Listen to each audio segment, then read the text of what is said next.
Hello বন্ধুরা, তোমরা কেমন আছো? আশা করি সবাই ভালো আছো। আজকে সানডে স্পেশাল কিছু রান্না বাড়া হবে, সেগুলো তোমাদের সঙ্গে শেয়ার করব। দেখো, আজ চিকেন বানাবো। চিকেন বানানোর জন্য দেখো এখানে আলু কেটে ভালো করে ধুয়ে নিয়েছিলাম, তেলে ভেজে নিচ্ছি। এখানে দেখো দেশি মুরগি এনেছিল একটা, সেটাকে বানাবো।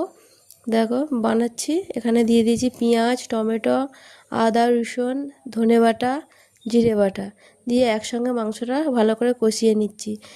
মাংসটা দেশি প্রেশার কুকারে বানাবো, কষিয়ে প্রেশার কুকারে বানিয়ে নিয়েছি। দেখো লাল লাল মাংসর ঝোল রেডি। আর এখানে লাল শাকের ঝাল করেছিলাম, বড়ি দিয়ে নামাবার আগে একটু ঘি দিয়ে দিয়েছিলাম, আর ওল ভাতে দিয়েছিলাম।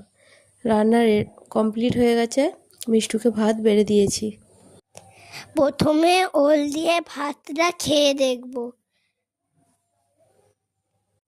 ওল দিয়েটা ভাল লেগেছে বা লাল